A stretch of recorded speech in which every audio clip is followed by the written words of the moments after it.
Hello everyone, and welcome to part 15 of my Tsukihime, A Piece of Blue Glass Moon dramatic reading. Last we left off, I don't remember because it's been a week. I think it was a continuation of the conversation with Arcueid about the second vampire who, because we played the previous Tsukihime and or Melty Blood, we know is Roa, right? We know that. It's not a spoiler, really. So Shiki is now committed to helping Arcueid through and through, no matter what happens, even if it potentially maybe gets him killed, maybe. So that's cool. So we will see now what becomes of that.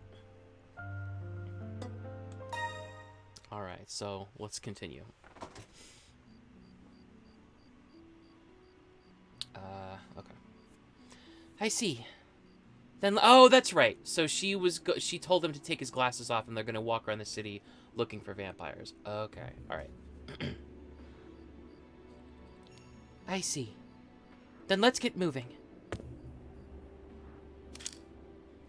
I take a single deep breath, remove my glasses, and walk toward the city.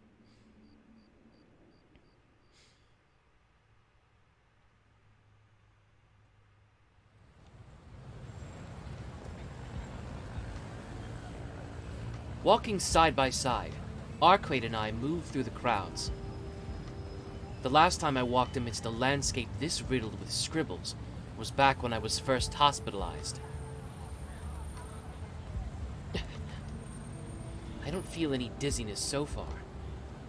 I guess simply looking around isn't enough to give me a headache. Though, the thin lines that are present on the buildings aren't the real issue. It's when I look at the lines on the people walking down the street that I start to feel ill. I just can't stop my thoughts from turning dark. It's not as though the people covered in lines make me sick per se. What makes the bile rise in my throat is the fact that they remind me how cheaply, how easily the life of a human being can be snuffed out.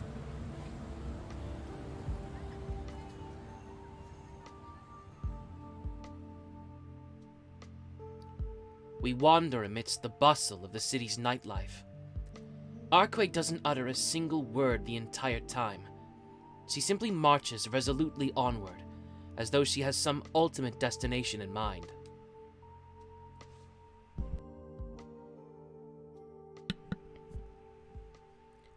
Over the course of about 2 hours, we visited every prominent location around the station. Ooh. Red Voltablaze, thank you for joining the Overhead Army. I appreciate it. Why can't I see chat, though? My chat window's frozen. Oh, that's annoying. I wonder why that is. That's crazy and annoying. Weird.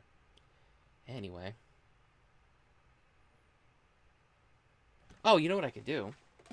If I can't see chat on there, I could just pull out my phone. Do it that way. Gaming on FGO.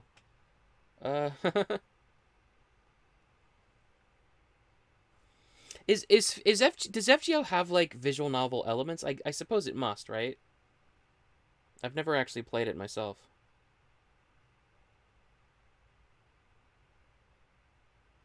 Creator mode? Stream manager is what I want. I want to look at the chat. Okay, that's good enough. All right.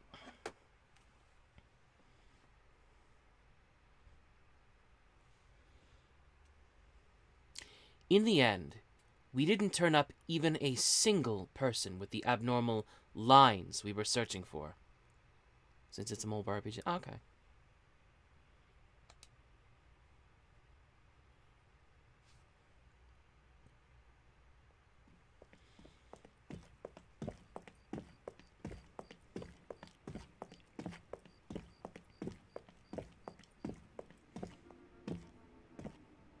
Shiki, you can put your glasses back on now.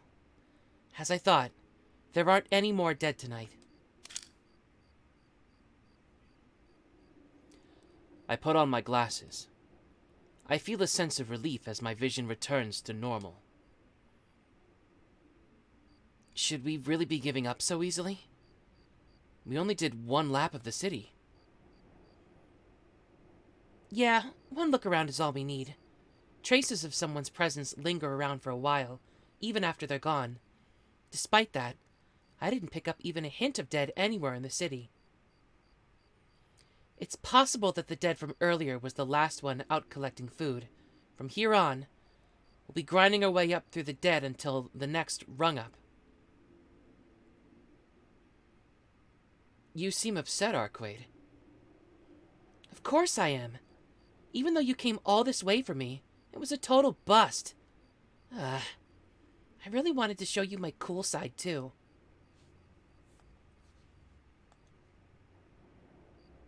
Now that I know what's got her down, I start to feel the urge to do something about it. Well, I don't mind if it ends up being a waste of time. If you're that unhappy about it, then why don't we take another lap around the city? I'll see if I can sharpen my senses this time around as well. You never know. We might still be able to find something. No, I can't let you put yourself any further tonight. What do you mean? I'm not pushing myself that hard. But you are. You just haven't realized it. Even now, your face is extremely pale. Come on, sit down on the bench. You'll be able to relax a little that way, right? Arcueid firmly ushers me over to the bench. Well, if we're being honest, I do actually feel like I'm on the verge of being sick. I'll just take a seat for the time being. Even that small comfort is enough to make me let slip a sigh. I wonder if sitting down released the tension that had been holding me together, or if the fatigue that had been building up simply hit me all at once. Despite my shoulders feeling heavier, I feel a lot better overall. I guess that's proof I was really pushing myself. Thanks. I needed that. But this really doesn't come close to the headaches that I've suffered from the past. There were times I got such bad vertigo, I thought I was about to lose consciousness. This is nothing in comparison. If I rest here for a little while, breathing deeply as I allow the night breeze to play over me, my nausea should fade in due time. My problems are trifling compared to Arcueid's wounds.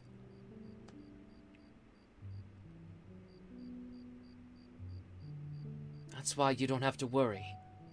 Arcueid? You're a frail creature, so don't push yourself. You think you're fine just because you didn't faint? You're dead wrong. Simply using those eyes of yours at all puts you in danger. You shouldn't strain yourself to make out things you can't see. If you abuse your brain like that, you run the risk of turning into a cripple. Huh? Who's gonna become a cripple? You are! Why don't you feel any sense of danger? To think that you're a pacifist despite being in possession of such rare mystic eyes. Do you have any idea how juicy of a target this makes you? You've honestly done well to make it this far. Normally, someone would have plucked you out and gobbled you up by now. In what country would that be considered normal? Or rather, I'd appreciate it if you'd stop looking down on one of the most law-abiding countries in the world. Call me a peace-loving idiot, but isn't it amazing that we've maintained this degree of public order for so long? All right.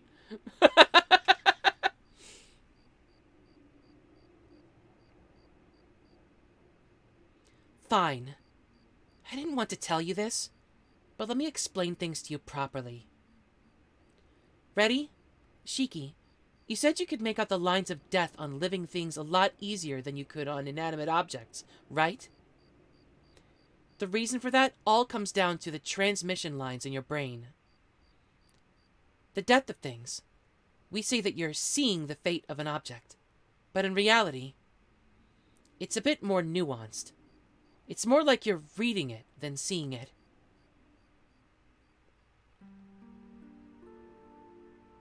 All events have a foundational cause, an absolute first. The point where the universe began, yet also the point where it'll end. At this point, there's an archive of all things, though it's less of an archive and more of just an existence. Not really information. It's existence, nothing more. It has no will unto itself, and no possible directive either. It simply lets causes flow out of itself, almost like it's this source maelstrom. Everything that exists in this world flowed from that maelstrom, and all things derive their current form from it. You and me, bloodsuckers and humans, all nothing more than atoms that originated there. By now, we're all too far removed, too hopelessly complex, to return to that initial cause. Anyway, you should at least be able to understand that such a first exists, right? But you see, no matter how far removed we become from that foundation, we are still existences that were derived from it. As such, we are still connected to it, even if by the thinnest of threads. The source of all things, a record of the beginning and end of everything. To be connected to it would be to discern the end of all existences. In higher animals, the brain is what governs the faculties of reception and transmission. But in nearly all humans, these transmission lines are non-receptive to things other than themselves. However, among them, there are those who have dormant lines that are receptive. Humans who aren't otherworldly beings, yet are still capable of enacting supernatural phenomena without the use of magic circuits. These are what mages classify as psychics. Mutants who, in spite of being human, are inherently a kind of magic circuit in and of themselves. Like, say a person who's never studied the arcane is able to see the depth of things. I'm sorry, Arcueid. I know you've gone out of your way to tell me this, but my brain can't keep up with this conversation at all. It's fine. You don't have to understand any of it. The only thing I wanted to say is that you shouldn't force yourself to look at things that are too hard to see. Since I can't perceive any of this, I can't be certain, but I'd imagine those lines aren't the only things you see. Separate to the lines, you can also see their originating point, can't you? She's spot on. When I'm concentrating on trying to see the lines, if I try hard enough, I also start to see points as well. In fact, during the final moment I spent face to face with Vlav, I could see a giant vortex-like point inside of his body. Now that I think back on it, that wasn't the only time I've seen them. Whenever I do, I'm assailed by a phantom pain, as though my brain is being hacked off at the stem, and I lose consciousness. But I definitely still see those points. Right. Oh, no, other way around. Right. Back then. Back when I killed you.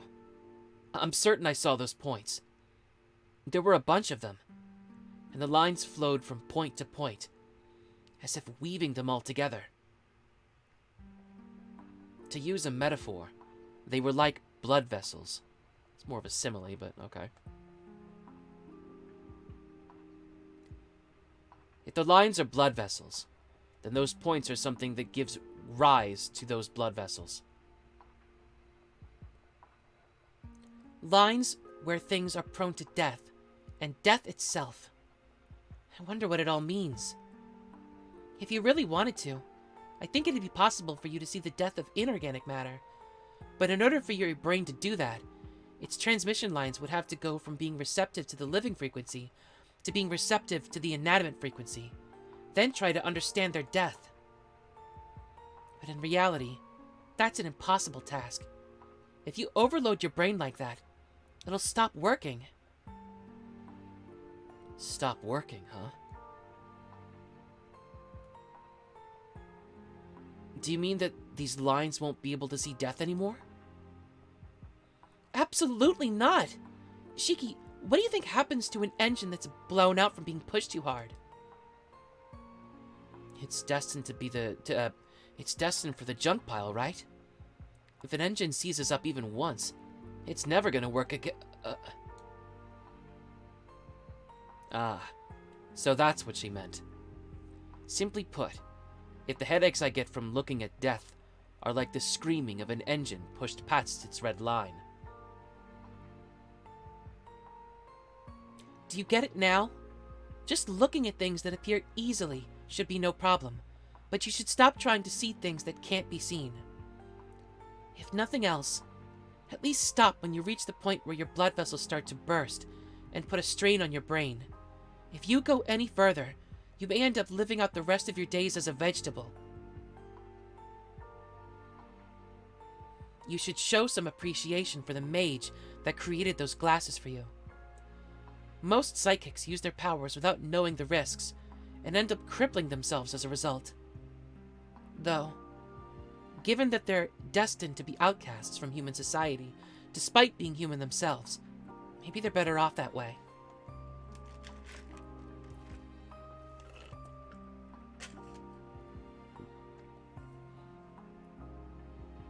That seems to be the reason I'm here. Oh no, that's her voice. I'll give you your old life back.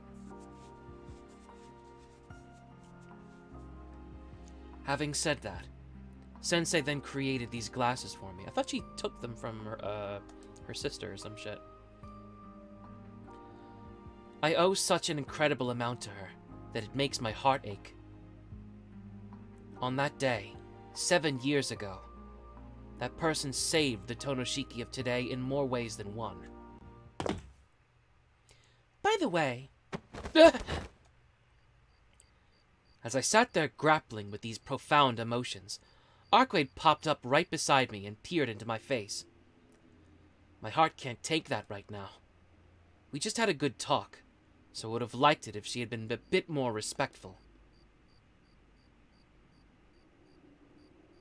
What do you want?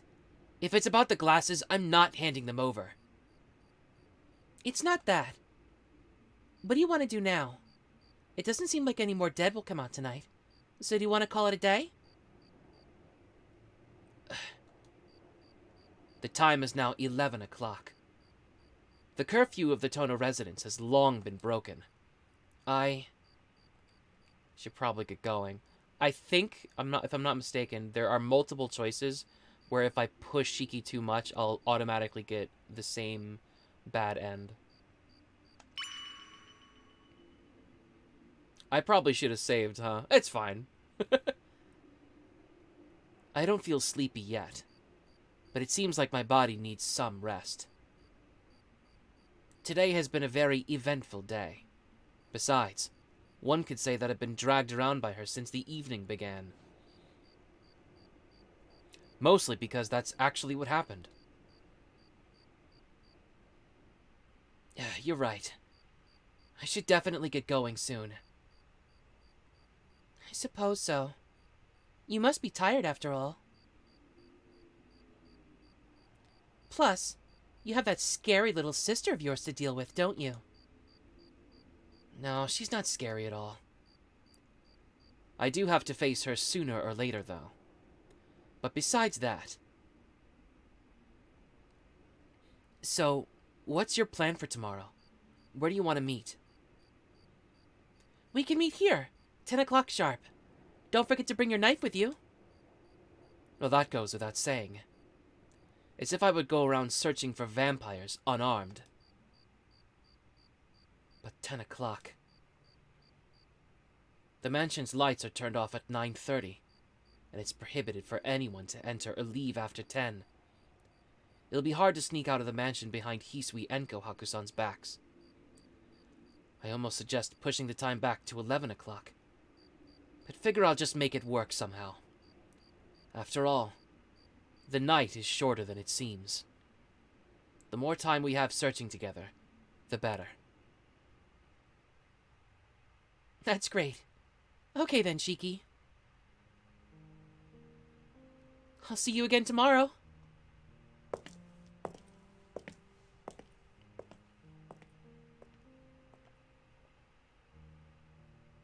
What happened to the troublemaking attitude she's had all day?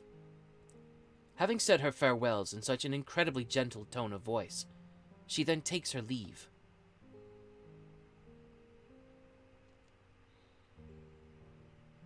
What the hell? So you can do it after all. I grumble as though to distract myself from the feelings that have been welled up in my chest. Shit. I don't think I can forget our promise if she gives me a smile like that.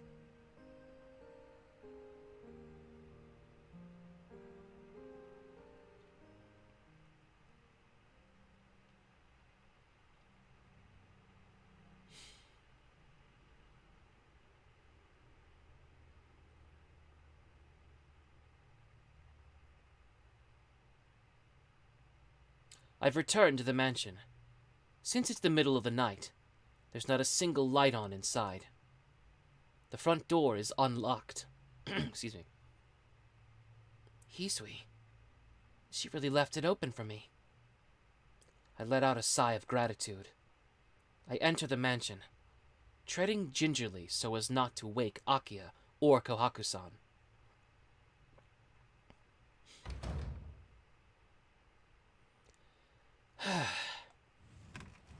I take a deep breath and sit on the bed. My body is absolutely exhausted, just as she'd said. I collapse onto the bed as though I were being sucked into it.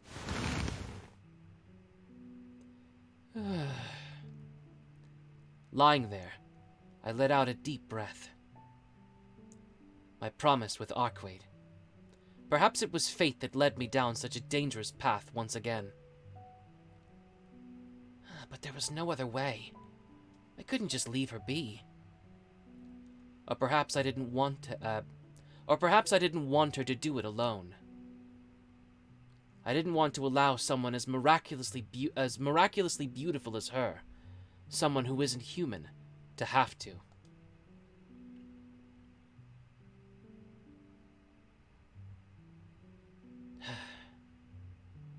I'm acting like a fool. I already killed her with my own hands once. Why am I getting so worked up about? What am I getting so worked up about? I'm only lending her a hand with the vampire extermination to protect this city. If I don't, then some harm might befall me. So I've no choice but to cooperate. That's all. That's right. Why else would I be doing this? I close my eyes. I take off my glasses. I surrender myself to the enveloping hand of weariness and allow it to drag my body and consciousness down into the dark abyss of sleep. I've decided to help Arcueid out once more. For now, I'll clear my mind of anything unnecessary and prepare myself for tomorrow.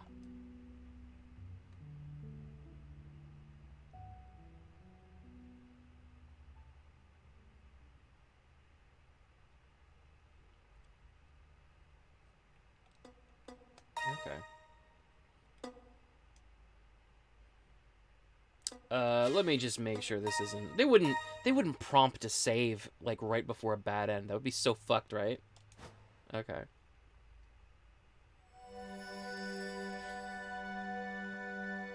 Eyes of depth perception.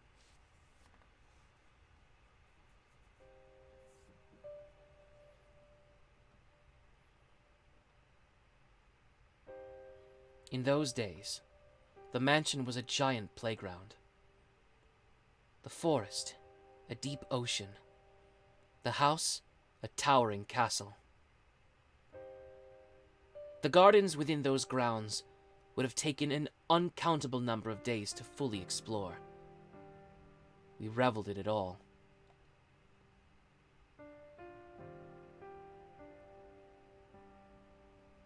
Every day was fun. We didn't know anything about growing up. And the notion that we would carry on this day, and the notion that we would carry on this way, day in, day out, was something we never questioned. It was a childhood of puppy-like exuberance. We got along so well that we became inseparable playmates. Every time we looked back, Akiha was there. And whenever we waved, she would hide out of embarrassment. Yeah, that's how things always were.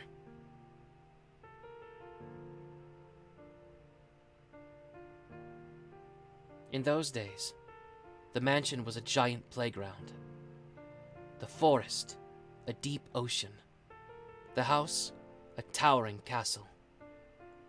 A closed-off world that would have taken an uncountable number of days to fully explore. We reveled in it all.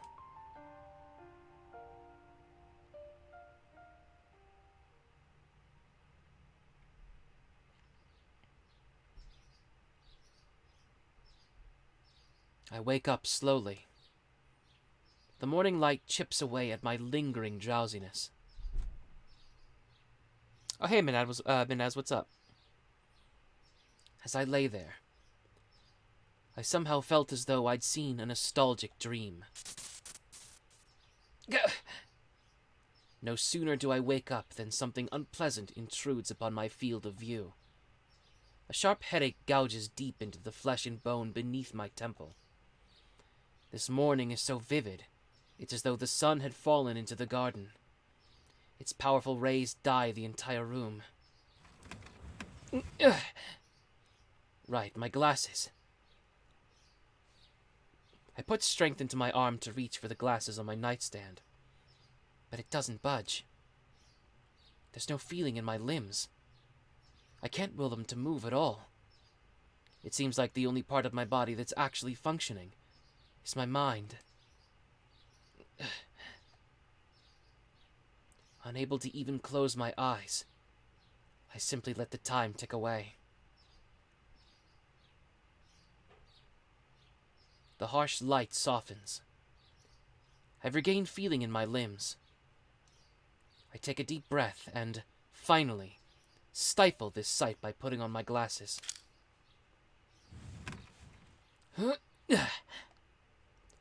I breathe out and lift myself upright in bed at last.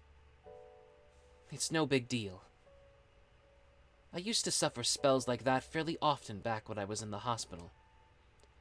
A temporary deterioration in eyesight, induced by exhaustion, with an accompanying paralysis of my limbs. As if that wasn't enough, it also does away with my appetite. If I spend too long looking at things with my glasses off, it's a given that I'll end up paying for it like this. But even so, this time,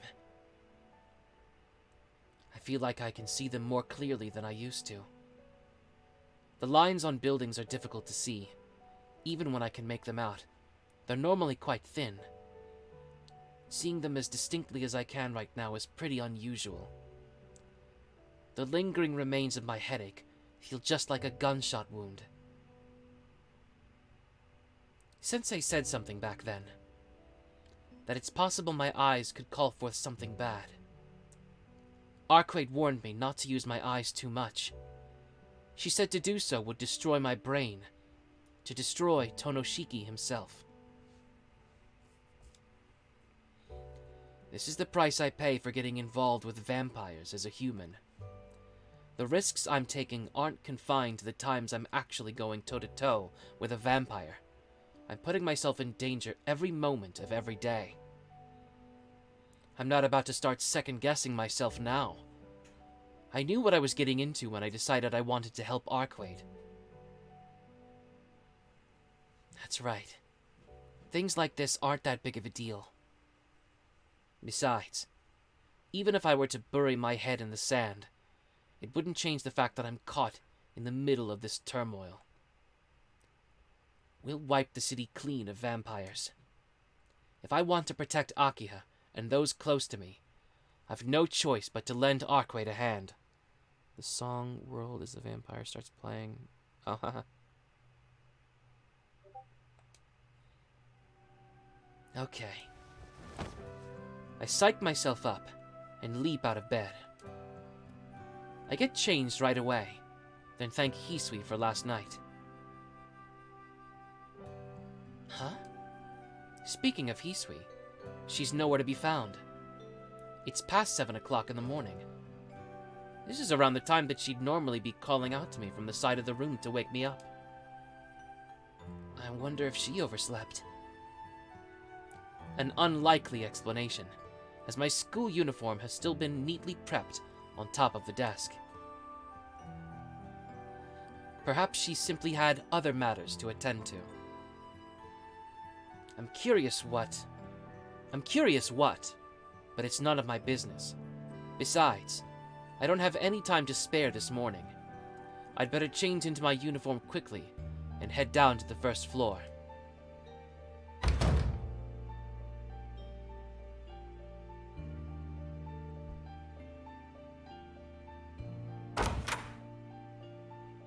Ah.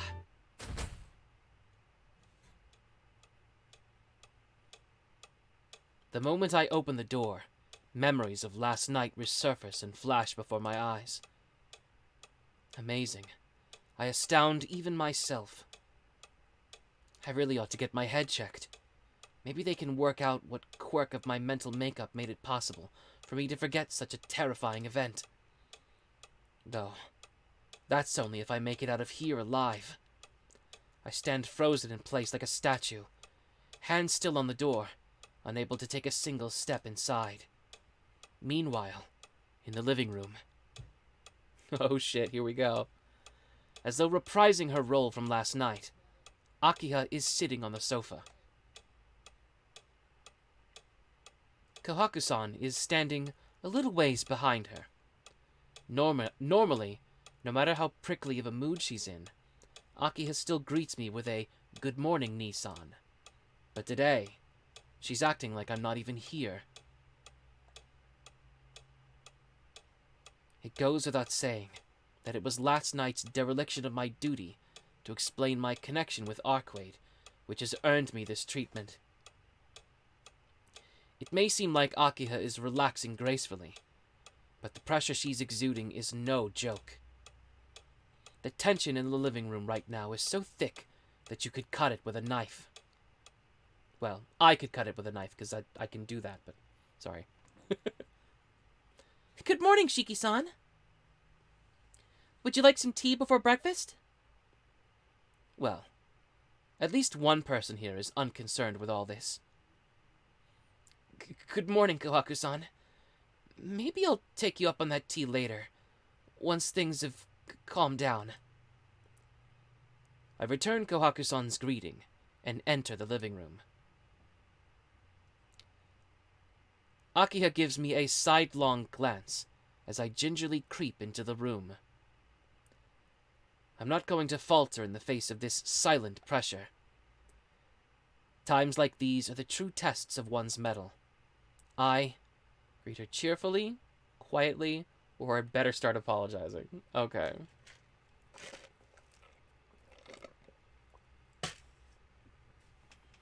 What do we think, fellas?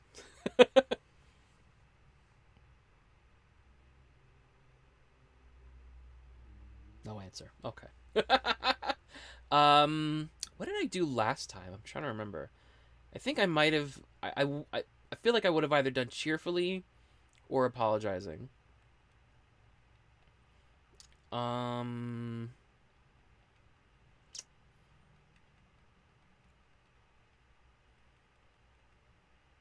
feel like this would be funnier. And it worked last time, technically, so let's go for it, actually. First things first, I've got to do something about this tense atmosphere. I feel like my usual approach isn't going to cut it here, so I'll try switching things up a bit.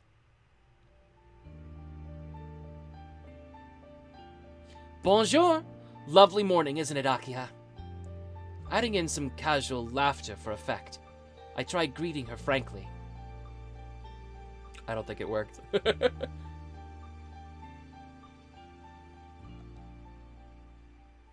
Uh-oh. Not good. If anything, it seems Akiha's gaze got even sharper. What a bind. If I'm on the receiving end of such... If I'm on the receiving end of much more of this silent pressure, I'm going to end up with a hole in my stomach.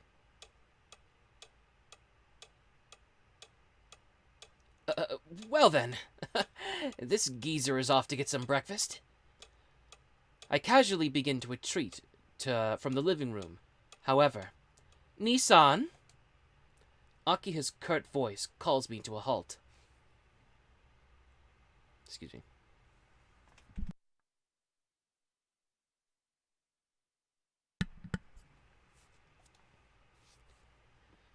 Before you eat, there is something we must discuss. Please, take a seat on the sofa. They are stern words, ones that I cannot disobey. Phrases such as, "you reap what you sow," and "a foolish brother ought to die," revolve inside my head. I guess I have no choice but to make my stand and accept my fate. All right, but keep it brief if you can. I defeatedly take a seat on the sofa across from Akiha. Kawaku-san prepares a cup of tea for me without a moment's delay. It gives me a small amount of courage, as if she was silently telling me, hang in there. That's right. Akiha may be the family head, but she's still my younger sister. This shouldn't end up being a totally one-sided match. I take a sip of the black tea and lock eyes with her. So, what did you want to talk about? Shit. Did you engage in sexual intercourse with the woman from last night? I'm guessing that was I guess that's what that was. Not good. Choking. I'm choking. Damn it, Akiha. You're not supposed to go throwing fastballs right out of the gate. I nearly choked to death on my tea. Nissan, are you listening to me? I'm listening. I can hear you loud and clear. If that's the case, then answer me. Tell me about the woman from last night, accurately, without deceit, and in as much detail as you can, without making me upset. If those are your conditions, then there's nothing I can say. Even though I just warned you not to make me upset? So those were her warnings, not her conditions. Man, this is really starting to feel like an impossible task. What's that? I couldn't hear you because you were too quiet. Please, speak up. Exactly who is that woman to you, Nissan? If I had to say, we're collaborators. Or friends. Sorta? Or rather... Rather close friends for the two of you to be going out at night like that. Yes, I have no opinion on who you choose to have a future relationship with. But isn't it true that you're still a student? For the eldest son of the Tohno family to... well, rendezvous with an unknown woman at night, night after night, shouldn't you refrain from such indecent acts? I see. So that's how our relationship looks to her. Hold on, Akiha. First things first. We don't have that kind of relationship. All I'm doing is helping her find something. Once that's over and done with, there'll be no reason for us to see each other again.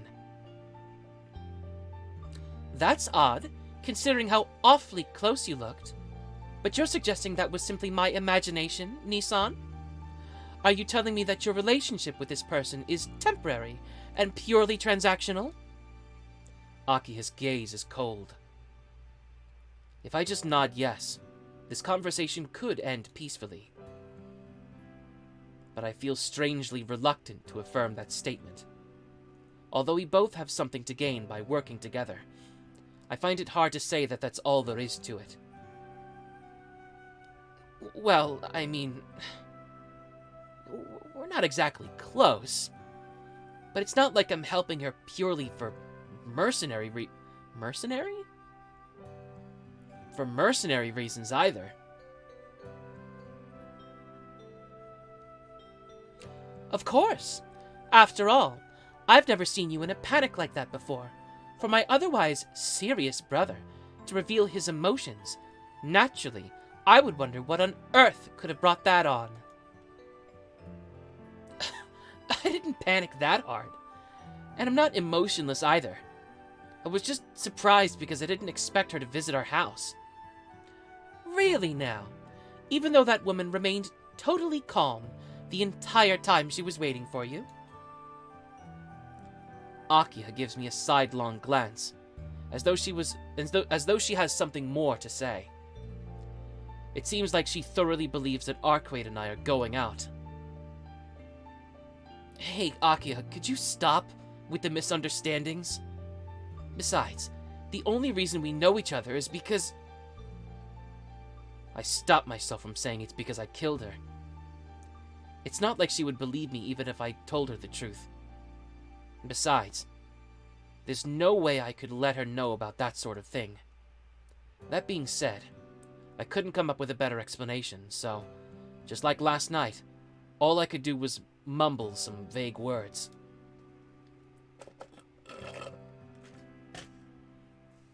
If you cannot answer that question, then I suppose I should pose...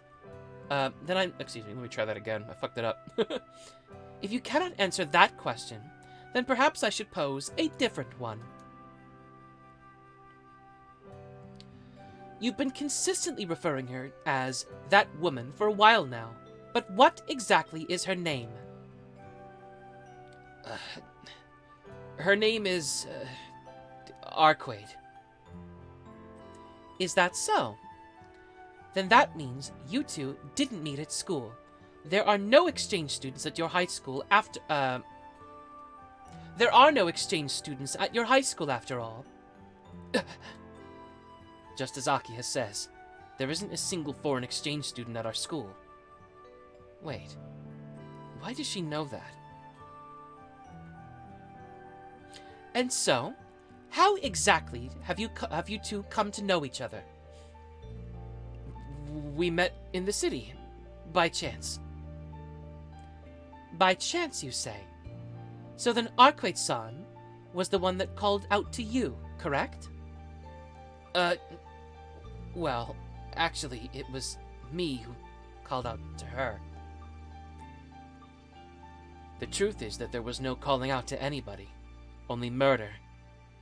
After that came the chase. Anyhow, I was the one who started it. Why did you call out to her? I thought that there was nothing between you and Arcueid-san. Or are you saying that that wasn't your intention at first? Akiha's question was truly precise. Step by step, she's honing in on my weak point. I'm like a deer standing transfixed in the path of oncoming headlights. Sooner or later, I'll be pushed to a point where I can't deceive her anymore. It's depressing, but it is what it is. At this point, I should end this conversation even if I have to use force. Oh, come on! I'm telling you that there's nothing between us. Besides, what I do with my life has absolutely nothing to do with you. As for being the eldest son of the Tohno household, we both know that's just for show. It shouldn't be a problem if I go out with someone. I know it's unfair to bring up the fact that I was disowned, but she's not likely to back down unless I resort to something like this.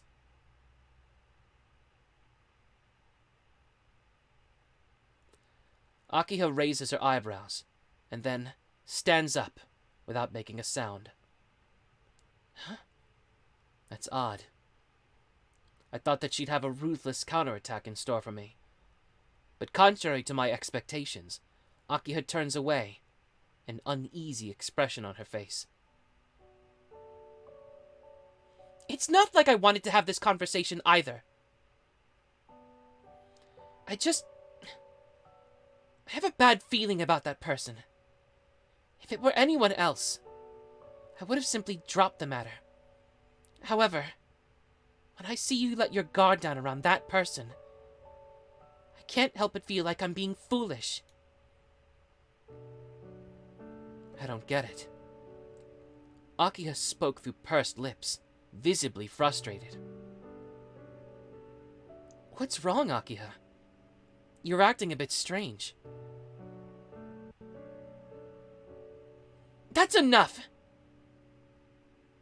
If that's what you really want to do, then do whatever you please.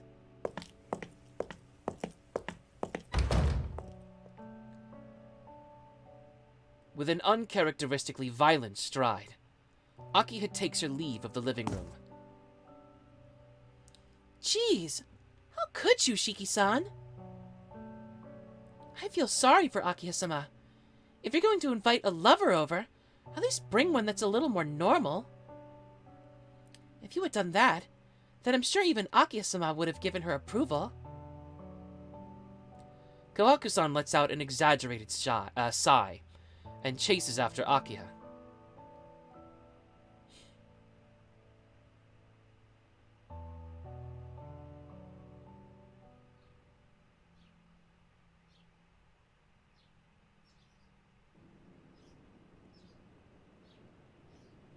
Hisui sends me off as I leave the Tohno residence. Akiha's dramatic exit from the living room still weighs heavily on my mind, but given that Arcueid is the root cause, even if I were to chase after her to try and explain, we'd just end up talking in circles. I feel bad for her, but until the dust has settled on this incident, I've no choice but to continue on like this. Though, I wonder what would happen. I haven't thought it through yet, but I wonder if I could choose to be honest and open up about everything that I've been through. Even though there's a chance that nobody will believe me, this is information that could help to keep the city safe. It's already late in the game, but I should start spreading awareness about vampires. Yeah, that might work. Maybe I could start by spreading some rumors on the internet. I take out my phone as I walk. Whether or not anyone will find it credible aside, I should just post everything I've learned so far on some message boards. Whether people take it seriously or not is ultimately up to them. Telling everyone to trust me, bro, in all caps, would probably have the opposite effect.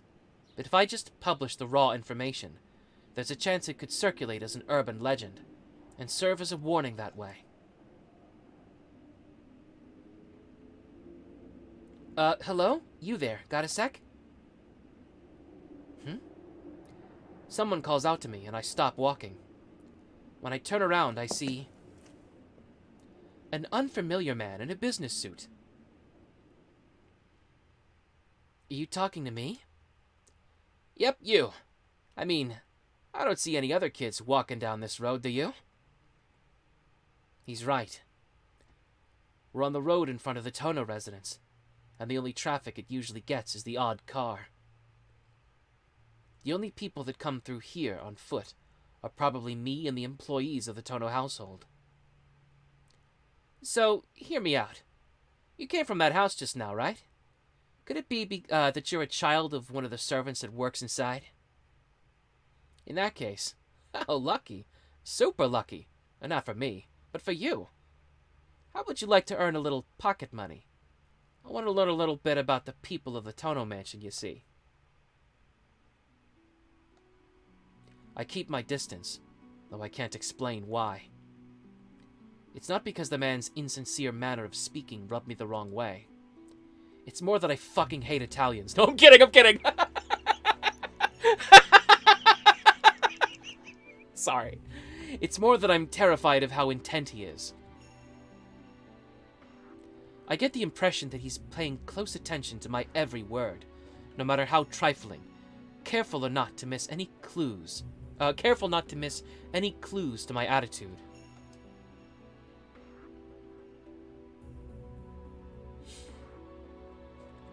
Ah, you think I'm some sort of busybody, don't you? Well, maybe I am. But I'll make it worth your while, okay? What I really want to know is about the guy that just returned to the family. You know, the eldest son. He came back so recently that he hasn't shown up in any photos yet. Can you tell me what he looks like? What his favorite foods are? His taste in women?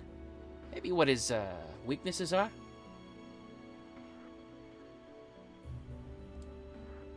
Uh-oh, it's frozen.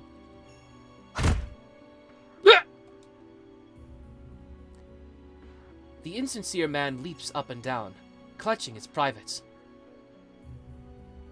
Did you get dropped as a baby or something, dumbass?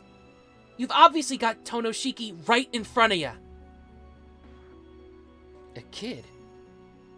I guess he was hidden behind the other guy until now. This boy, who doesn't look like he could be much older than 12, must have been the one to kick the man in the groin. Are you serious? But he doesn't smell like a bourgeois at all, does he? And what kind of smell would that be? You think you can smell money? Or are you talking about the filthy smell of their hands? You saying that's all the wealthy are? Filth?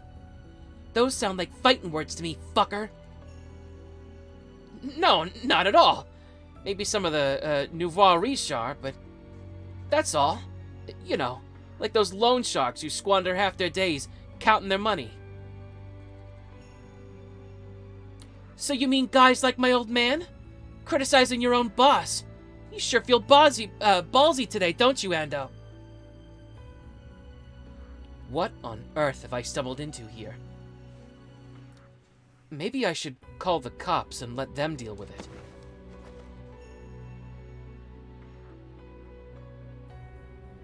Hey, you, don't just dial 110 without saying anything. Kids these days have no compassion, I tell ya. They just jump straight to doing pointless stuff like this. Here, take a look. Huh? I look up from my phone, which I'd already keyed in 11. The man points toward a black identification card. This is my first time seeing a police ID card up close, but there's no questioning that this is a genuine article. A police ID? So, are you a detective by any chance? That's right. We ain't suspicious. We're detectives. Metropolitan Police Department. Criminal Investigations, Division 1. Ando you go. But like, since we've been turned away at the front door since let me try that again. But like, we've been turned away at the front door since like yesterday, you know? Even though we just wanted a little chat. They were rather persistent in telling us to come back when we had an appointment. So, here we are. Reduced to staking out the road, sorry. These have to be the two most suspicious detectives I've ever met. However, regardless of whether or not that ID card is the real deal, I'm curious why they're staking out the area in front of our house. I don't like this, but I'll ask what he wants. I think they're bad news, I'll just ignore them. I'm gonna ask what... Well, I should save, just in case.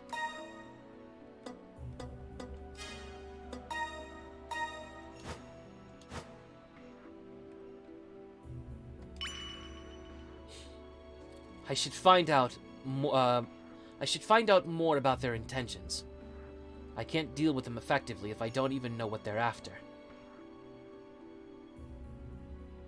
If you're okay with talking to me, then I'll hear you out at least. What do you want? Well, it's about the fire at the North Gate. The security firm that was at the scene both, Let me try that again.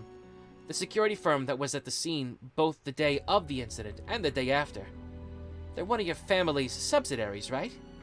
I was hoping to talk to the person that was in charge on that day. But unfortunately for me, they've already withdrawn. Do you have their contact info by any chance?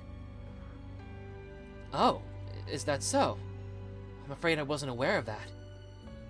So, unfortunately, I don't think I can help. Really? You're the eldest son and you don't know? Well, that sucks. I guess your little sister's the one who holds all the power, huh? What is it you want to ask them about? Are you implying that the Tohno group was responsible for that fire? I find that a bit preposterous myself. Well, that's not my intent at all. No, sir.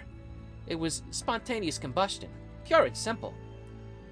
The issue lies a little elsewhere. Well, you're one of the family members, so I can probably let you in on it. I'm sure you already know anyway. So yesterday, we found something under the rubble from that cave-in that was rather unpleasant. The forensics team couldn't make heads or tails of it. Now, that land belongs to the Tohno family, no? According to the records, around 10 years ago, Tohno Makihisa bought that land and paid well over market value for it. That's the part I wanted to ask about. Why did he buy a prime piece of real estate in front of the station and turn it into something like a park? I haven't got a clue. Makihisa has passed away after all. Is that all you wanted to ask? Huh? Wait. You're not going to forward any of my messages to your sister? I told you who I am and what I'm looking for, right? Unfortunately, my sister is a very busy person. I'm going to have to ask you to leave. If you wish to speak with her, then I suggest you arrange to do so through the proper channels. I turn my back and begin to follow the road down the hill. I know what they're after now. I don't fully understand the situation, but I'm not about to let those shady detectives meet with Akiha. Hey! Oh, that was probably the other one. Hey! The high-pitched voice brings me to a halt. If it had been Detective Ando's, then I would have simply ignored it. But that boy's voice commanded such authority that I found it strangely difficult to oppose. Playing hero and all is fine, but know your fucking place. If you want your death to be an ordinary human one, now's the time to quit. What did you say? I stop in my tracks and stare at the young boy. Did this guy say ordinary human death just now? What are you trying to say? Said all I wanted just now, dumbass. If you don't want to listen to it, then go die for all I care.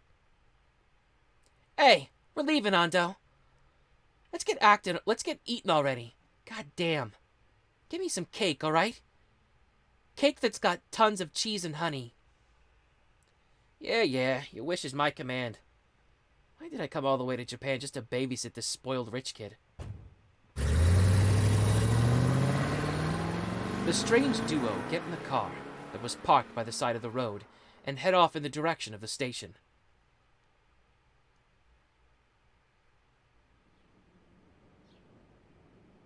Those two didn't give off the impression of being police, but apparently the authorities are keeping an eye on our mansion.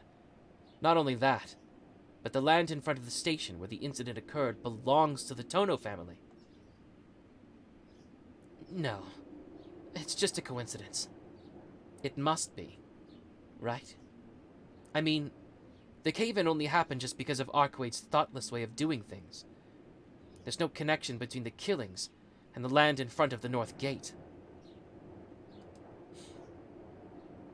I shoo away my foreboding thoughts. Pulling myself together, I begin the long descent down the hill.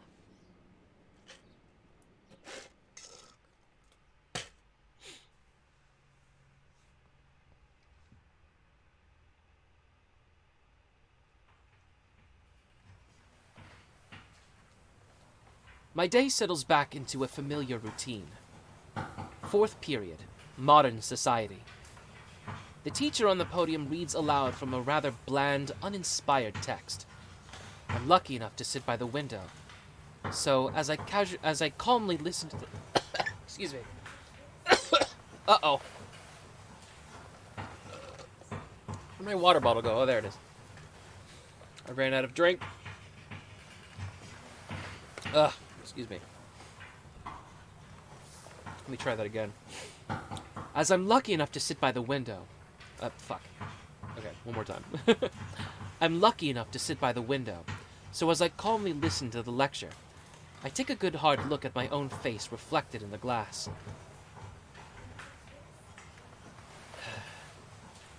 I can't concentrate at all. Not because the lesson is boring. I mean, it is, but, you know. But because I'm still struggling to get to grips with the situation I'm in. The conflagration in front of the train station that claimed all those lives. The invasion of the city by a vampire. With those events in mind, as I sit here, paying half an ear to the lecture, I turn my thoughts on myself. Needless to say, I've been acting strange. Anyone else in my position would surely have barricaded themselves in their home, or fled somewhere far away by now. And yet here I am, going about my day as usual. It's as though I'm trying to prove myself that vampires or no vampires, these events are merely abnormalities, and hardly worth abandoning my daily routine over. Though, if I'm being honest, it could just be down to the fact that as a student, I simply can't permit myself to skip school. I recall the conversation I had with Saiki Goto back at the mansion. If I were to put it in his words, studying is an investment in the future. It would be monumentally short-sighted to sacrifice the compound interest of tomorrow in exchange for a paltry sum of safety today. Besides, it's Tohno family money that keeps me fed and watered. If I'm going to be living under their roof, then I should be sure to perform at least the bare minimum that is required of me as a student, not out of obligation, but as a matter of honor. I wonder if such an attitude makes me servile or stubborn. It's also possible that I'm simply thick-headed. Sensei once told me to become the person that you think is right. If I'm to continue to live by those words, then I must be sure to treasure each and every ordinary day that passes. I squint at the sunlight streaming through the window. Only 20 more minutes until the end of 4th period. Classes let out after 5th period today. I think about how as soon as school ends at night and night falls, I'll once again be roaming the city, side by side with Arcueid. The face reflected in the glass breaks into a smile, as though looking forward to something. I straighten my expression. It's not like I enjoy prowling around the city with Arcueid all night. So what the hell am I smiling about?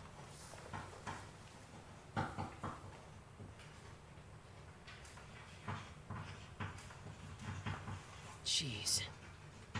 I knew I was having a hard time concentrating on the lesson, but I didn't think I was this far gone. I must be pretty out of it if I'm starting to hallucinate visions of that woman elegantly swanning across the school grounds. Wait, that's no hallucination! Being careful not to disrupt the class, or rather being careful not to let any of the other students notice what's going on, I edge a little closer to the window. Please tell me there's just something wrong with my eyes. Yeah, that's no illusion. Much as I'd love to pretend that she's some figment of my imagination, the woman in the courtyard is anything but. Does that vampire have nothing but cotton between her ears? What should I do? What's she going to do? If I leave her to her own devices, who knows what horrors will befall my peaceful student life? No, calm down. Everything is okay. We don't have a problem just yet. The other students haven't noticed her, and I don't hear any commotion from the neighboring classrooms either.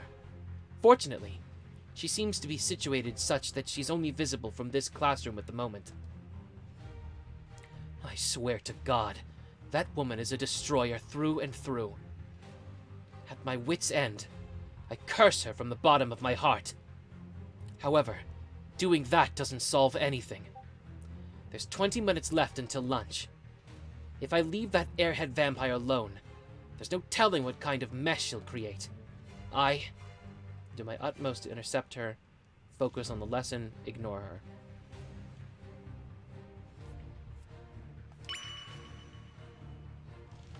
Do you think when Akiha goes crazy, she will hunt down everyone keeping an eye? I don't know. They say a soldier values swiftness. The seeds of disaster are something that should be plucked before they have a chance to take root. I better lure that lady in white away from the school before she has a chance to cause any mischief. Sensei, I feel anemic, so I'm gonna head to the infirmary. Even as I raise my hand to be excused, I've already left my seat and started making a beeline for the hallway. I don't have time to wait for permission.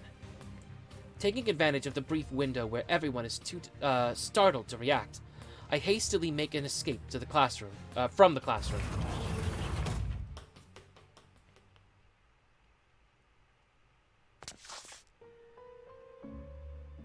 Oh, look who it is. You sure came running. Feeling lively today, are we? My mouth hangs wide open. The target I came to intercept strolled clear across the campus and has made it all the way to the inner courtyard. Thank goodness. The fact that there aren't any classrooms facing the courtyard is honestly a godsend.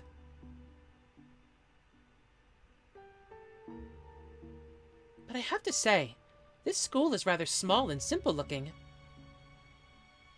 The impression I got from the outside was that it would be a lot sturdier and more substantial. I thought it would just extend on and on, like one of those giant anthills. But this is just an ordinary building, isn't it? Yeah, I like the puppyish aspect of it as well, though. But...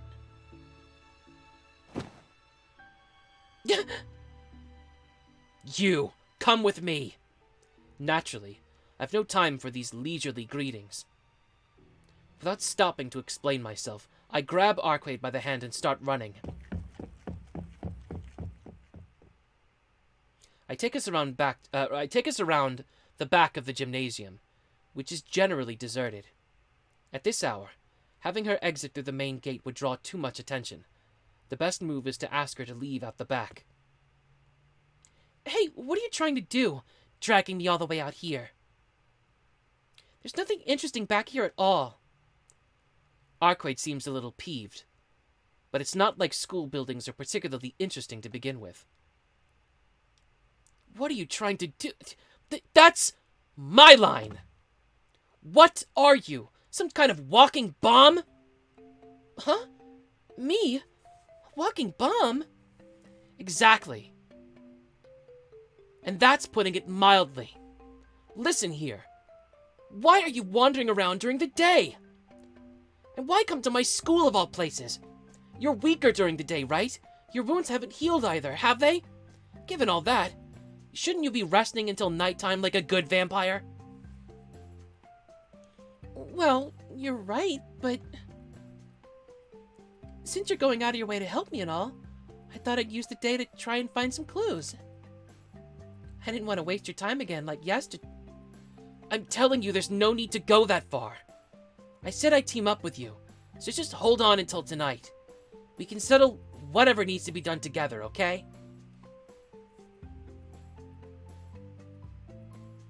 Do you just enjoy making me worry? Yeah, I'm sorry. No, as long as you understand that it's Wait, Arcueid? Like I said, I'm sorry for making you worry. I feel my heart pounding, much louder than normal. For Arcueid to meekly apologize like that. Maybe I just never saw it coming. Or maybe it just feels like a letdown. Or maybe I simply can't say anything when she makes that face at me.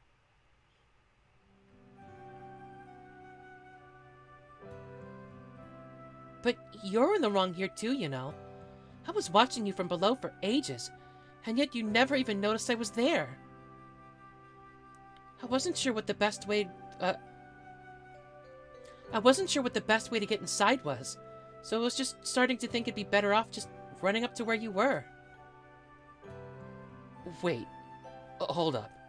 You mean to say that you were going to run all the way to the classroom on the 3rd floor? Yeah, it looked like there were enough bumps and hollows that I wouldn't have a hard time getting a foothold. So jumping my way up there would have been a cinch. I take back what I said. She's as bird-brained as ever. Thank goodness. If you'd done that, then the class would have been the least of my worries. I let out a sigh of relief. I doubt there were many students who noticed her wandering around the campus either. Anyway, it's fine as long as you understand. So, out with it. What brings you all the way to my school? You said something about searching for clues. What do you mean? I was simply investigating. Leave no stone unturned, you know? I can't sense the presence of any dead, so I've got to just search for clues on foot. Well, I appreciate the effort. If you'd done it at night, I wouldn't have said anything. I'll be more careful from now on. So anyway, I was walking around this area when I noticed your scent, and that's when I suddenly remembered that this is the school that you went to. And then you decided to enter the school grounds. I thought you were like a cat, but maybe you're more like a dog. How rude! I only came here because I discovered something interesting. Unlike everywhere else, this place has absolutely zero trace of the dead about it at all. It would be remiss of me not to come and see what exactly was going on, wouldn't it? Huh? No, wouldn't that be fine? If there's no trace of dead here, then surely this place is totally irrelevant. In fact, there haven't been any incidents or accidents happening at the school, and the place totally clears out at night. If the dead wanted to attack humans, they'd go to the city, not here. Well, I guess you do have a point. There's nothing strange around here. I may not be able to sense the presence of vampires, but I still have eyes that can see death. If there were dead walking around, I would notice that something's off even with my glasses on. Is that true? Fine, I get it. I'll take your word for it. There's probably nothing out of place here. It's not probably. There's definitely nothing wrong here. The look on Arcueid's face makes it clear she's still not convinced. Oh crap, it's already lunch. While the back of the gym isn't exactly a popular destination, there will still be 1 or 2 students passing by on their lunch break. Anyway, you're going to cause a commotion if you stick around any longer. I swear I won't break our promise, so just go home and get some rest already. We might run into some more enemies tonight, you never know. It sounds an awful lot like you're trying to get rid of me. Is my presence here really that much of a nuisance for you? It's not that you're a nuisance. My life is just full of headaches right now. If you're really that curious, I'll tell you all about it at a better time. But for now, just leave already.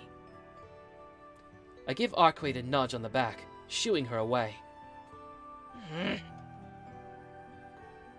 Without saying a word, but with a look in her eyes that speaks volumes, Arcueid takes her leave. Phew.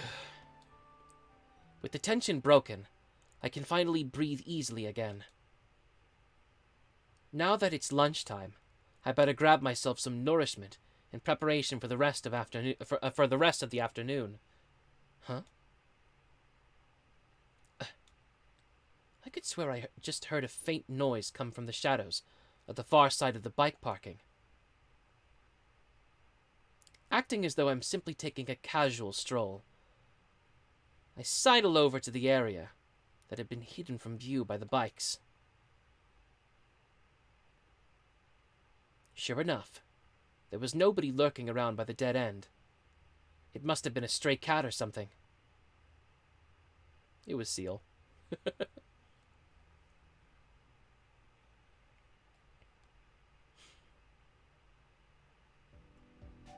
I finish my lunch and return to the classroom, where I find Arihiko.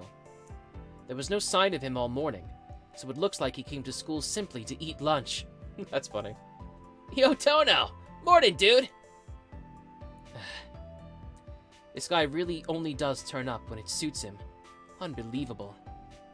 If word of Arcueid had spread throughout the entire school, it would definitely have driven a wedge between the two of us. I'm so glad that she decided to go home without making a fuss. What are those cold eyes of yours? Could you stop looking at me with those eyes that say, it's sad, but those CDs will sell 10 yen each if you remove the autograph? Is that how it looks? My bad. I'm a little worn out from a minor spat I had earlier, so I wasn't able to hide my true feelings. I'll be more careful next time. Seriously? Oh, but wait, didn't you just say something else would have kept, Didn't you just say something else you should have... Didn't you just say something else you should have kept to yourself? Arihiko keeps babbling on, but he doesn't return to his seat. Instead, he's restlessly eyeing up the exit at the back of the classroom. Now that he's had his lunch, it seems he's seriously planning on sneaking back out again. Well, great work today as usual. I'm gonna go save the world with a bunch of buddies online. Arihiko cheerfully goes to leave the classroom, addressing his retreating figure. Hey, you said before that the North Gate was dangerous, but are there any other places like that? I lob him a vague question. What are you so curious about all of a sudden? There aren't really any spots that are as dodgy as the department store by the North Gate. If you pressed me on it, I guess there's one. The abandoned hospital in Kushizuka fits the bill, right? Some biker gang used to be based up there until 2 years ago. But these days, it's become sort of a place nobody wants to go near.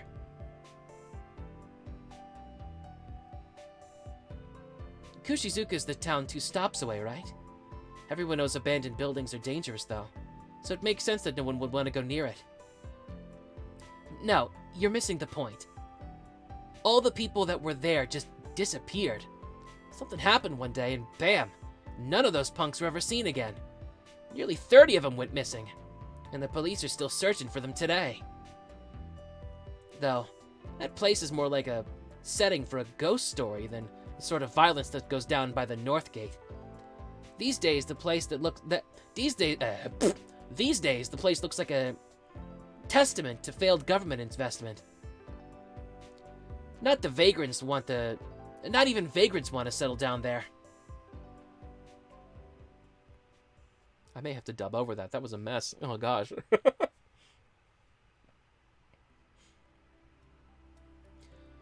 The homeroom meeting to decide on what the class would present for the upcoming school festival next month was unexpectedly contentious. Various opinions were thrown around, but the opposing views of the boys and girls proved irreconcilable, and the decision was postponed until next week. After-school club activities had been prohibited. The students all hurriedly make their way home.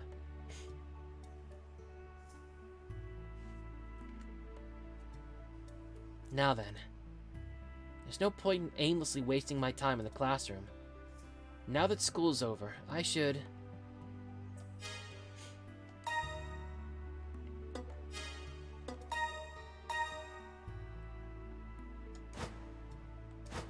Okay, check the hospital or go straight home.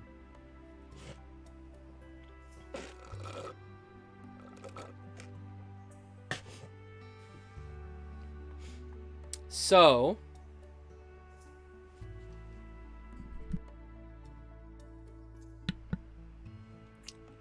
there was no talk of such hospital in the previous version.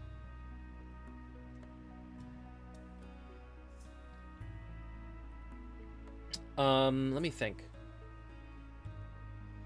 So again, what we have to keep in mind is that if Shiki overexerts himself, he'll get a bad ending automatically. So it's possible that some shit could happen at the hospital that makes it so that I can't go out at night.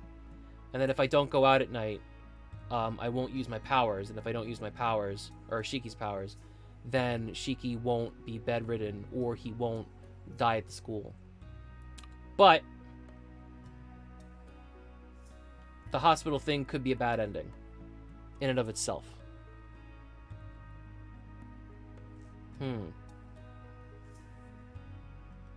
Well, we got time, so I'm going to try it, and I already saved anyway, so it's not a big deal. Let's try the hospital. The hospital in Kushizuka. It's unlikely that Arcueid sparked whatever happened there, but it probably isn't a waste of time to use what's left of the day to scope out an ominous place like that. It's a whole 2 stops away by train, so I don't give it good odds that I'll find anything tying it to what's happened in Soya. Still, I've got some time left before nightfall, so I might as well go check it out.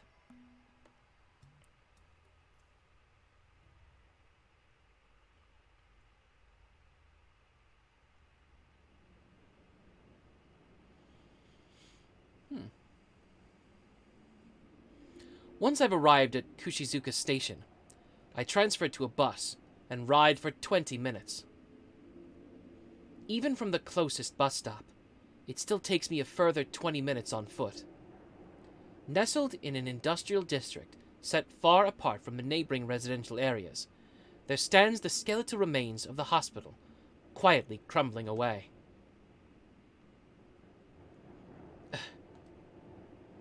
Even from my vantage point by the main gate, I can take a pretty good guess as to how sprawling it is inside. It must have been a very grand hospital before it was abandoned. Grass is slowly encroaching on the buckling asphalt. Various parts of the ward visible in the distance appear to have collapsed. I wonder if it was a fire that originally put this place out of commission. Even if it was, there's far too stark a contrast between the more run-down parts of it and the areas that were less affected. The sky looks so high over here. With no tall buildings crowding around to block the view, there's nothing but vast blue sky stretching out in all directions. Even though dusk is soon approaching, the spotless brilliance of that sky is enough to hurt my eyes. I cut a hole in the barbed wire with my knife and took a quick look around the grounds, but didn't spot anything out of the ordinary. I even went so far as to remove my glasses, but I wasn't able to see anything resembling the disarrayed lines that I'd seen on the dead. It seems there's nothing more to this place than an abandoned building, long forgotten and left to rot. This lead may have been a waste of time, but that's just the normal part of an investigation. I return to the main gate and check when the next bus is coming. Looks like the next one back to the station leaves in 10 minutes. I might be able to make it in time if I run. I wearily shrug my shoulders and decide to run back to the bus stop. That's not good.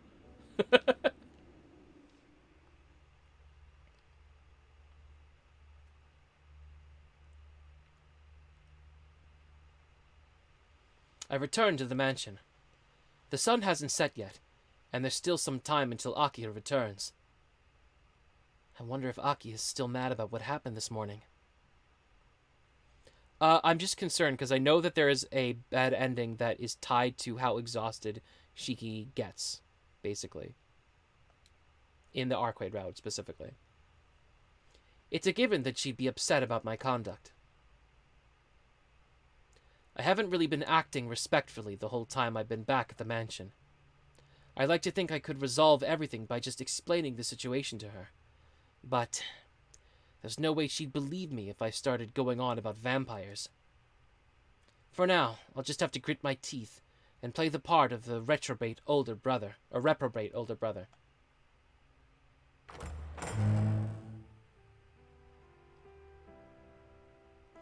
Welcome back, Shiki-sama.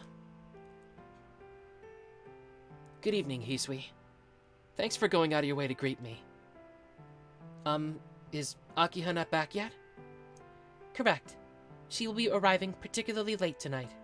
so I was ordered to let you eat dinner alone. I see. That's a shame. I was hoping to at least have a chance to chat idly with her. I guess I'll just go back to my room and rest for a bit. Shiki-sama. What is it, Hisui?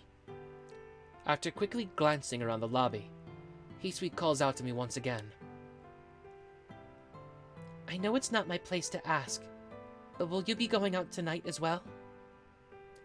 Hisui gazes straight at me. She's clearly aware that I'm planning on sneaking out at the mansion, but I don't think I have any cause for concern there. I mean, she's already noticed that I'm not in my room every night. It's natural for her to assume that I'd be heading out tonight as well. What does worry me is why she asked that question. Even if she simply wants to know when I'll be back to fulfill her role as a servant, telling Hisui is basically the same thing as telling Akiha. This isn't a question I should treat lightly.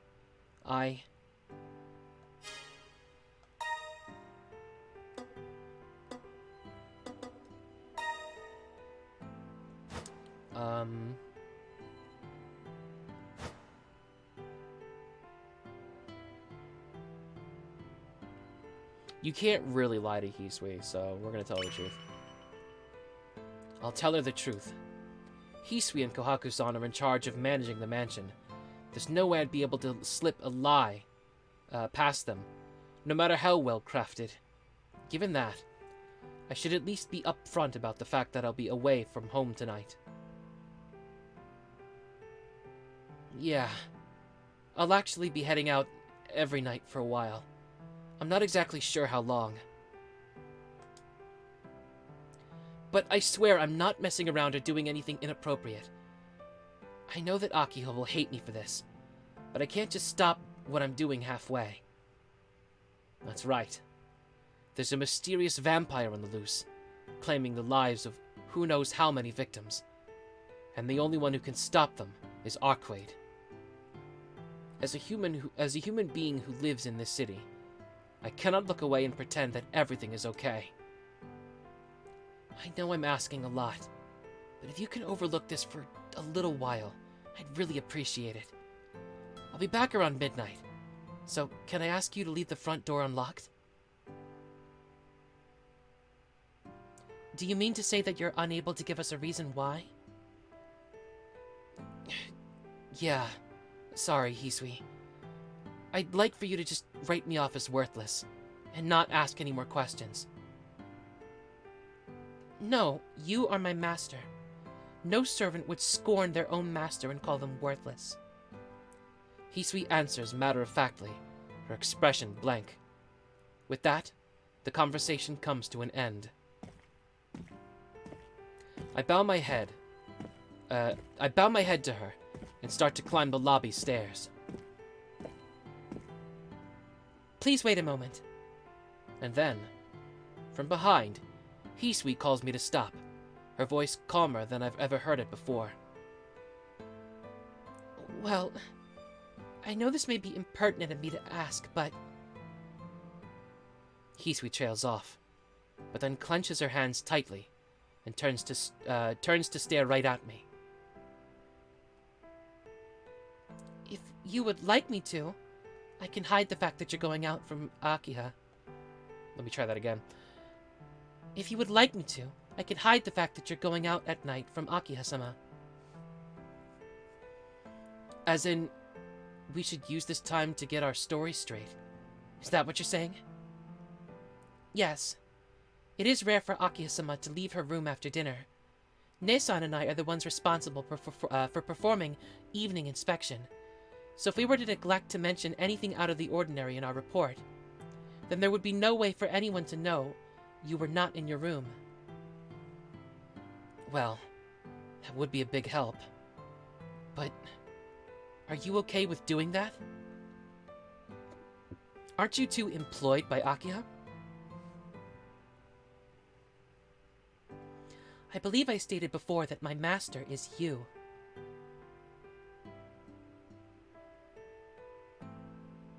I still don't really know what to think of that myself. back in the beginning I was asking her to stop attaching Sama to my name, and now here I am feverishly thanking her.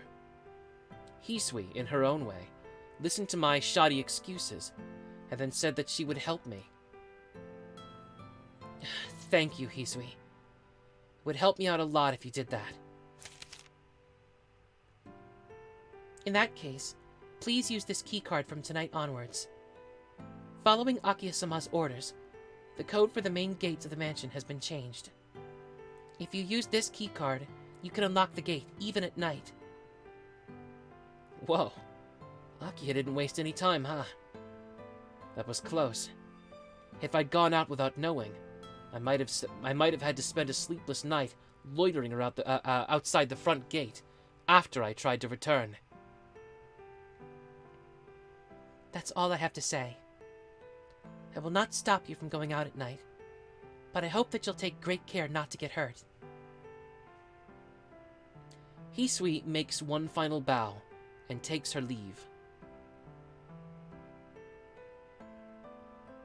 Jackpot. I received a helping hand right when I least expected it. With this, I should be able to sneak out of the mansion without having to worry Akiya.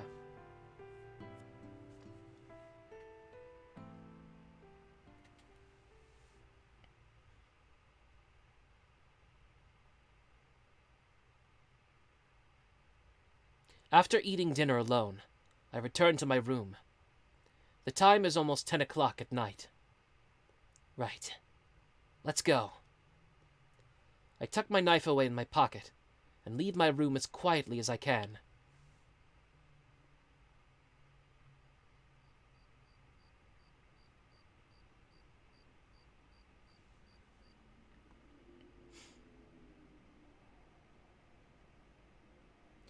It must be due to the serial killings. I didn't run into anyone on my way here, and the park is similarly devoid of human presence. There is only one solitary silhouette of a woman in white.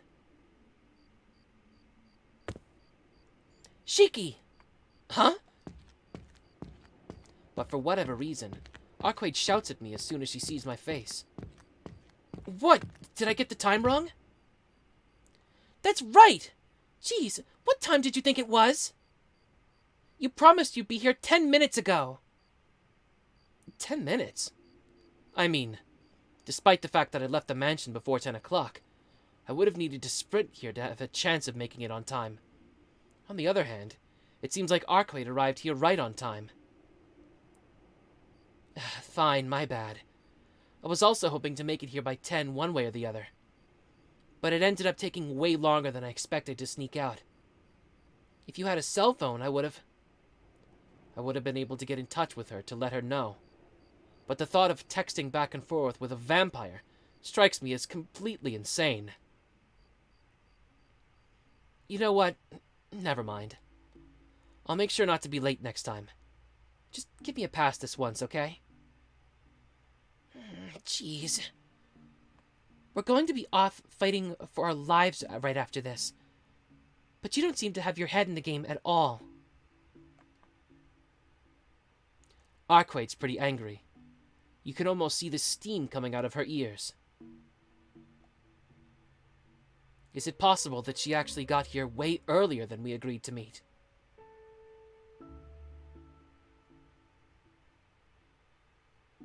Hey, Arcueid. How long have you been waiting here for? Me? Well, I came here right after I woke up, so... I guess I've been waiting here since around 7 o'clock. 7 o'clock? You mean you've been waiting here for 3 hours? Just what was she planning on doing after showing up 3 whole hours ahead of schedule?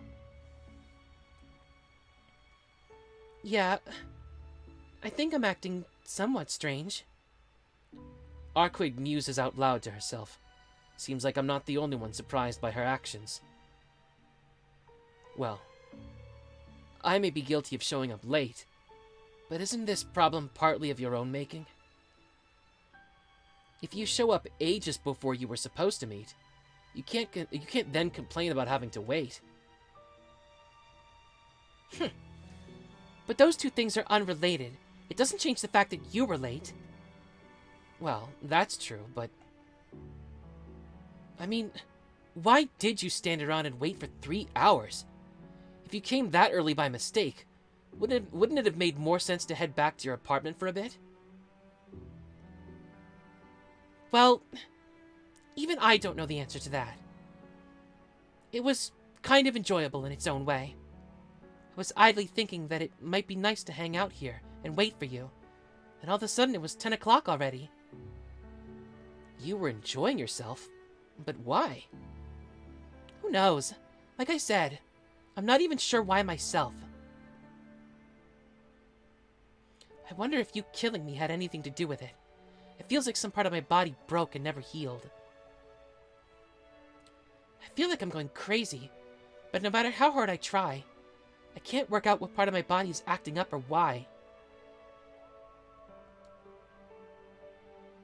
I don't have an easy answer to a statement like that.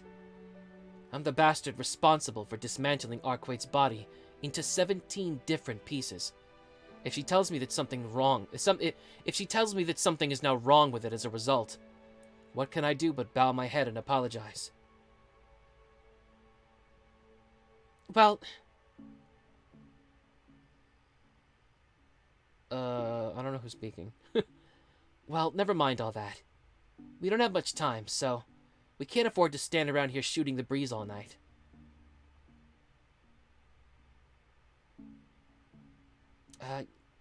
Yeah. Thanks for getting us back on track. I think that's the right order. I might have it backwards. I'm not sure. Just know that if you're ever late again, I'll come straight to your house to pick you up in person. As someone who broke their promise, you'd be in no position to complain, would you? You can't do that. I'll keep my promise, I swear. Especially if that's the alternative. I can't account for all the possible contingencies, though. Can I? And it's not as though me being late is the end of the world or anything. So please, no matter what happens, do not come to the mansion. Akia's misunderstanding of the situation is bad enough as it is. If you stir things up any more than you already have, she might actually make me go live in the doghouse. Akia?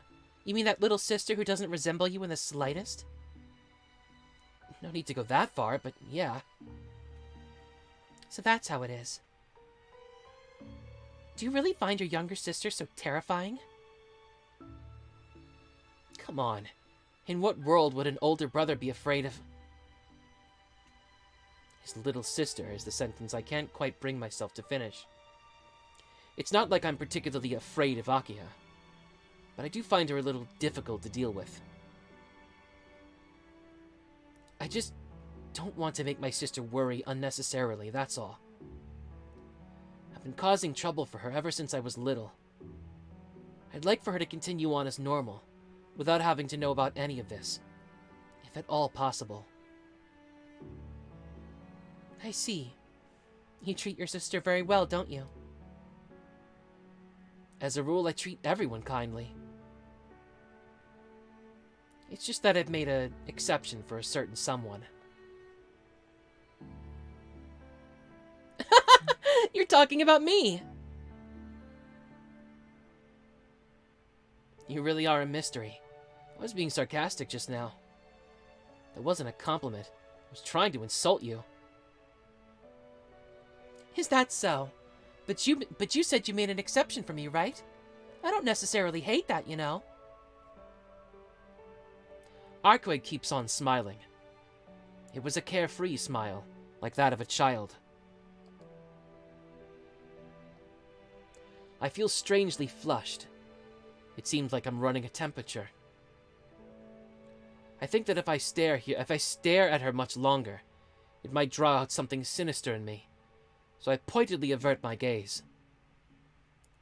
Let's get down to business, Arcueid. If we're going to be looking for vampires just like yesterday... we're going to be looking for vampires just like yesterday, right? Oh, so we were. There's no need for you to take your glasses off tonight. Just follow behind me.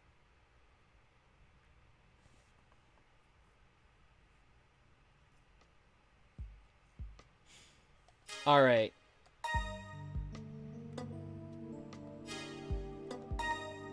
I'm gonna stop here. My voice is shot. Ugh. Lot of yelling this episode. Alright, thoughts so far. I don't know how to feel about the fact that the hospital was such a non sequitur. That was kind of annoying. As a matter of fact, you know what? Real quick. What happens if I just don't go to the hospital?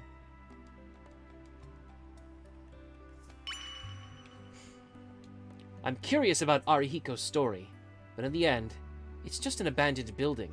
It's a whole 2 stations away. It probably has nothing to do with the vampire that's lurking in Soya. It's not like I have the stamina to go there anyway.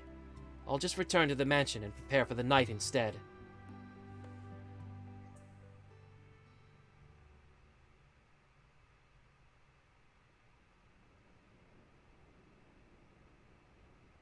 I've returned to the mansion. The sun hasn't set yet, and there's still time until Akiha returns. I wonder if Akiha's looking at... This is the, I think this is all the same.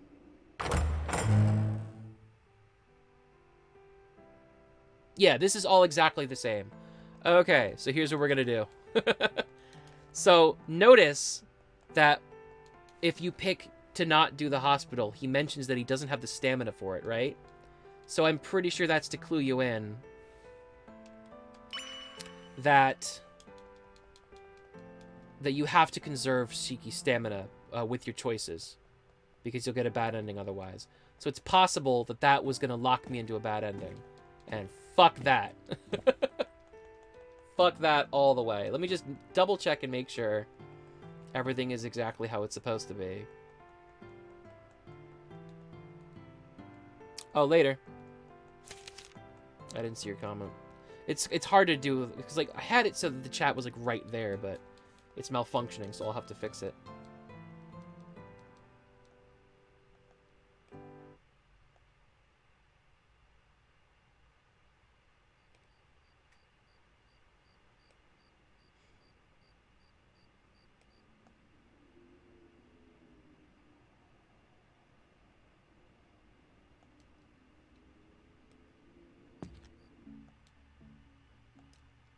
Stop! Just want to make sure that it's all the same.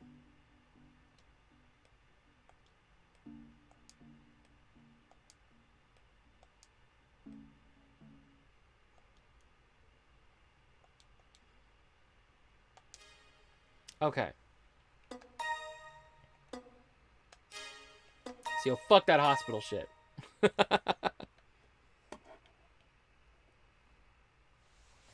Alright. So yeah, pro tip for anybody who plays this game and gets ahead of me: you gotta conserve Shiki's stamina, or else you get a bad ending where you get murdered and it sucks. You have to go back to previous choices and not fuck that up. So, Mario and Ando's involvement is cool. I